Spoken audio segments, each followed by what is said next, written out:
ద్వాదశ రాశుల యొక్క రాశి ఫలితములు ఏ విధంగా ఉన్నాయో ఈ క్రోధినామ సంవత్సరంలో తెలుసుకుందాం. మొదటగా మేషరాశి వారి ఫలితములు. అశ్విని నక్షత్రంలోని 1, 2, 3, 4 పాదములు, భరణి నక్షత్రంలోని 4 పాదములు, కృత్తికా నక్షత్రంలో 1 పాదము మనకు ఈ మేషరాశిలోనికి వస్తుంది. ఈ మేషరాశి వారి యొక్క ఫలితాంశములు: 8 ఆదాయము, 14 ఖర్చు, రాజపూజ్యం 4, అవమానం 3. గురుడు ఈ సంవత్సరము ఉగాది నుండి 1/5/2024 వరకు మేషరాశిలో 1వ స్థానమై సాధారణ శుభుడైనందువలన వృత్తి ఉద్యోగ రంగాల్లో ఆలస్యంగా అభివృద్ధి ఉంటుంది. ఆకస్మిక ధన నష్టం కలిగే అవకాశాలుంటాయి. ఏ విషయంలోనూ స్థిర నిర్ణయాలు తీసుకోలేకపోతారు. అనుకోని ఆపదల్లో చిక్కుకోకుండా గౌరవ మర్యాదలకు భంగం వాటిల్లకుండా జాగ్రత్త పడటం మంచిది. తిరిగి 2/5/2024 నుండి సంవత్సరాంతం వరకు వృషభ రాశిలో 2వ స్థానమై శుభుడైనందువలన ధర్మకార్యములు చేయుట ఆసక్తి పెరుగుతుంది. దైవ దర్శనం చేసుకుంటారు. కుటుంబ సౌఖ్యం ఉంటుంది. మానసిక ఆనందాన్ని అనుభవిస్తారు. పేరు ప్రతిష్టలు కలుగుతాయి. ఆకస్మిక ధనలాభం కలుగుతుంది. శుభవార్తలు వింటారు. శుభకార్య ప్రయత్నాలు సులభంగా నెరవేర్చుకుంటారు. శని ఈ సంవత్సరం ఉగాది నుండి సంవత్సరాంతం వరకు కుంభరాశిలో 11వ స్థానమై శుభుడైనందువలన ప్రయత్న కార్యాలయందు దిగ్విజయాన్ని సాధిస్తారు. ఆకస్మిక ధనలాభం కలుగుతుంది. కుటుంబం అంతా సంతోషంగా కాలక్షేపం చేస్తారు. ఒక ముఖ్యమైన పని పూర్తి కావడంతో మిక్కిలి ఆనందాన్ని అనుభవిస్తారు. కీర్తి ప్రతిష్టలు పెరుగుతాయి. శాశ్వత పనులకు శ్రీకారం చుడతారు.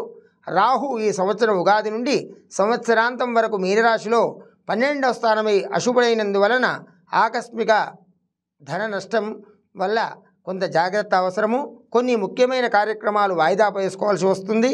స్వల్ప అనారోగ్య బాధలుంటాయి. వృధా ప్రయాణాలు చేస్తారు. స్థాన చలనాలు కూడా కలిగే అవకాశం కలదు. సన్నిహితులతో విరోధం ఏర్పడకుండా మెలుగుట మంచిది. కేతువు ఈ సంవత్సరం ఉగాది నుండి సంవత్సరాంతం వరకు కన్యారాశిలో 6వ స్థానమై శుభుడైనందున శుభకార్య ప్రయత్నాలు సులభంగా నెరవేరుతాయి. దూర బంధువులతో కలుస్తారు. తద్వారా లాభాలుంటాయి.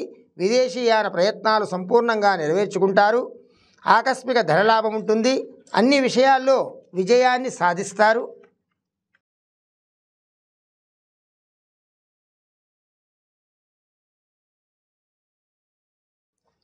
తదుపరి వృషభ రాశి వారి ఫలితములు. కృత్తికా నక్షత్రంలో 2, 3, 4 పాదములు, రోహిణి నక్షత్రంలో 4 పాదములు, మృగశిర నక్షత్రంలో 1, 2 పాదములు ఈ వృషభ రాశిలోనికి వస్తాయి. ఈ వృషభ రాశి వారికి ఈ సంవత్సరంలో 2 ఆదాయము, 8 ఖర్చు, రాజపూజ్యం 7, అవమానం 3. గురుడు ఈ సంవత్సరం ఉగాది నుండి 1/5/2024 వరకు మేషరాశిలో 12వ స్థానమై అశుభుడై ఉన్నందువలన రుణ ప్రయత్నాలు తొందరగా ఫలిస్తాయి. స్థాన చలన సూచనలు ఉన్నాయి. శుభకార్యాల మూలకంగా ధన వ్యయం అధికమవుతుంది. ప్రయాణాలు ఎక్కువగా చేస్తారు. అనారోగ్యం ఏర్పడకుండా జాగ్రత్త వహించండి. తిరిగి 2/5/2024 వరకు వృషభ రాశిలో 1వ స్థానమై సాధారణ శుభుడైనందువలన వృత్తి ఉద్యోగ రంగాల్లో ఆలస్యంగా అభివృద్ధి ఉంటుంది. ఆకస్మిక ధన నష్టం కలిగే అవకాశాలుంటాయి. ఏ విషయంలోనూ స్థిర నిర్ణయాలు తీసుకోలేకపోతారు. అనుకోని ఆపదల్లో చిక్కుకోకుండా గౌరవ మర్యాదలకు భంగం వాటిల్లకుండా జాగ్రత్త పడడం మంచిది.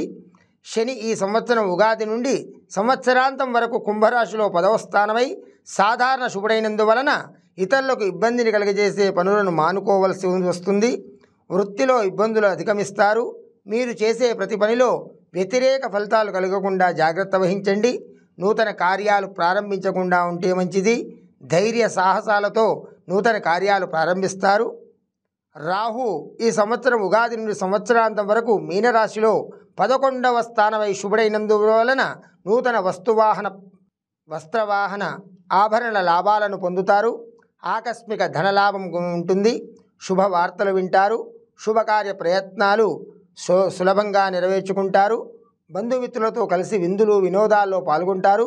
ఒక ముఖ్యమైన కార్యక్రమం పూర్తి అవుతుంది. కేతువు ఈ సంవత్సరం ఉగాది నుండి సంవత్సరాంతం వరకు కన్యారాశిలో 5వ స్థానమై సాధారణ శుభుడైనందువలన పట్టుదలతో కొన్ని కార్యాలు పూర్తి చేసుకోగలుగుతారు. పిల్లల పట్ల జాగ్రత్తగా ఉండటం మంచిది.